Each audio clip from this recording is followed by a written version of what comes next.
Good evening, and welcome to IBUS News at 5. I'm Aiden Gray. And I'm Jacob Koch.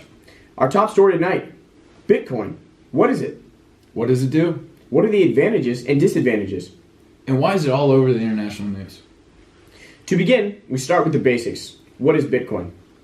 Bitcoin is a cryptocurrency, or for short, electronic money that has no tangible notes or coins. It is also a decentralized currency, meaning it is not administered by a government or a national banking system. It is merely tracked on the Bitcoin public ledger, referred to as the blockchain. This chain is available to all Bitcoin users and tracked simultaneously by all of them. This system thus makes it impossible to duplicate or spend them more than once, a common problem with most centralized currencies. Bitcoin's value isn't backed by a separate entity such as most currencies, but by the value of gold or things alike. Rather, Bitcoin is assigned a value based on its current market need. The more people willing to pay for Bitcoin, the higher the value of Bitcoin is. Bitcoin has also established a limit so it can put in its circulation. That cap is set at 21 million. Currently, with the rise of popularity, there are 16.78 million Bitcoins available for trading. Bitcoins are brought into circulation through a complex math and coding charts that are referred to as Bitcoin mining machines. But there are more people want Bitcoin, the more difficult it is to mine the currency. For reference, since 2012, only about 4 million Bitcoins have been put into circulation. So, what are the advantages of this cryptocurrency?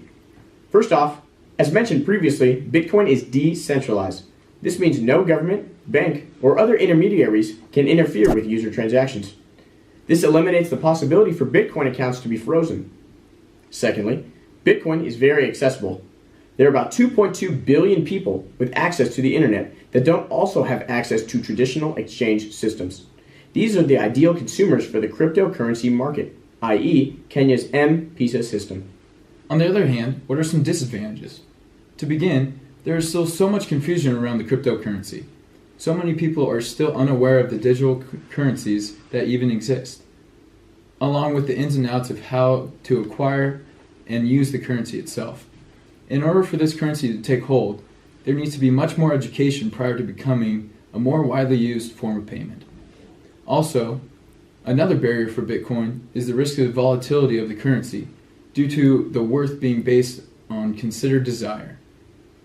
Bitcoin volatility in worth could be attributed to the fact that there are only a limited amount in circulation.